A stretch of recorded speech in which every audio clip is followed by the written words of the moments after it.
Assalamualaikum warahmatullahi wabarakatuh. Kembali lagi dalam pembelajaran Bahasa Indonesia kelas 9 dengan saya, Budini Irawati. Pada kesempatan kali ini, kita akan mempelajari teks cerpen, unsur pembangun teks cerpen. Apa itu cerpen? Cerpen merupakan cerita yang mengisahkan pergolakan jiwa pelaku utama tetapi tidak mengubah jalan hidup pelakunya. Itulah yang dinamakan cerita cerpen. Contoh cerpen diantaranya Robohnya Surau Kami karya A.A. Nafis, Langit Makin Mendung karya Ki Panji Kusmin. Cerpen mempunyai ciri-ciri cerpen, diantaranya yang pertama bersifat fiktif, yang kedua ada pelaku atau tokoh, yang ketiga panjang cerpen kurang dari 10.000 kata, yang keempat habis dibaca dalam sekali duduk, yang kelima memiliki kesan tunggal aspek kehidupan. Jadi maksudnya hanya memiliki satu alur saja. Yang keenam, perwatakan atau penokohan dilukiskan secara singkat. Jadi hanya berpusat pada tokoh utamanya saja, berbeda dengan novel yang menceritakan beberapa tokoh. Dan yang terakhir, terdapat konflik tetapi tidak sampai menimbulkan perubahan nasib pelaku utama. Jadi konflik hanya terjadi satu peristiwa atau satu kejadian. Berikut beberapa ciri-ciri cerita pendek. Selanjutnya yaitu unsur-unsur intrinsik dan ekstrinsik. Unsur intrinsik adalah unsur yang membangun cerpen dari dalam cerpen itu sendiri. Sedangkan unsur ekstrinsik adalah unsur-unsur yang berada di luar cerpen, tetapi unsur tersebut mempengaruhi corak atau tipe cerpen.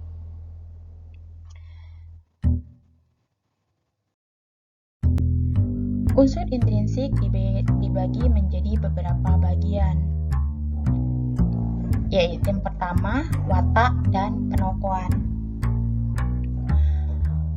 Watak dan penokohan merupakan gambaran sifat dan watak setiap tokoh dalam cerita. Watak dibagi menjadi 3 bagian.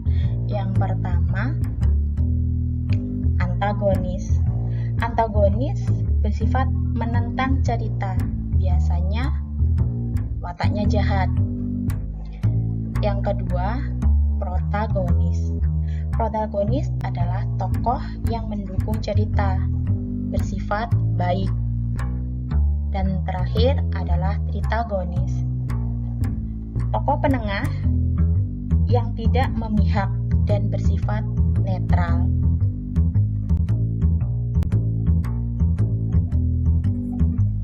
Yang kedua, alur atau plot, yaitu rangkaian peristiwa yang membentuk cerita. Alur dibagi menjadi 3 bagian. Yang pertama, alur maju. Alur maju, jalan ceritanya lurus ke depan. Yang kedua, alur mundur. Alur mundur, ceritanya flashback atau menceritakan peristiwa masa lampau. Dan terakhir, alur campuran. Dalam cerita tersebut terdapat 2 jalan cerita, bisa menceritakan kejadian yang akan datang dan menceritakan kejadian yang masa lampau.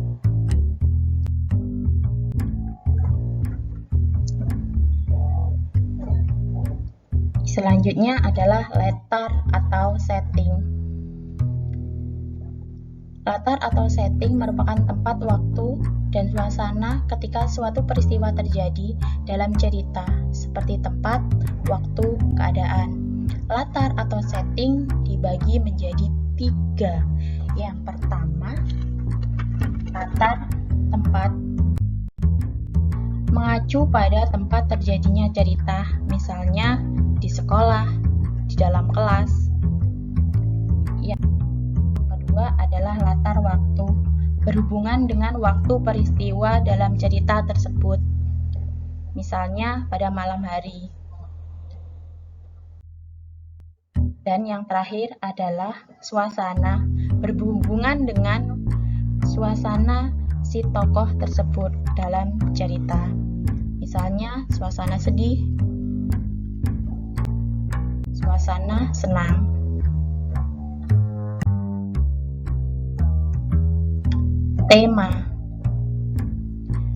Tema merupakan inti cerita atau ide dasar sebuah cerita. Tema berbeda dengan judul.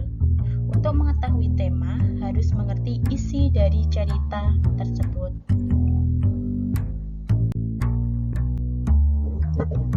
Sudut pandang. Sudut pandang merupakan posisi pengarang dalam menyampaikan cerita. Sudut pandang dibagi menjadi dua.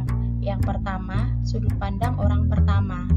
Pengarang terlibat langsung sebagai tokoh dalam cerita, ditandai dengan sebutan pelaku, aku atau saya. Dan kedua, sudut pandang orang ketiga.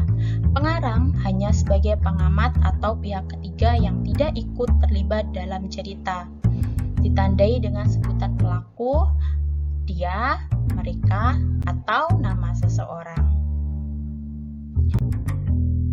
Dan yang terakhir adalah pesan atau amanat.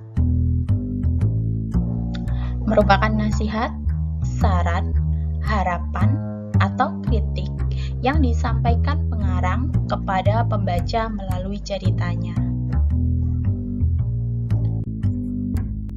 Unsur ekstrinsik. Unsur ekstrinsik adalah unsur yang berada di luar cerita. Dibagi menjadi 6 di antaranya. Yang pertama, nilai sosial yang berhubungan dengan sosial yang ada pada peristiwa tersebut, nilai agama, nilai budaya, nilai pendidikan, nilai ekonomi, dan nilai politik.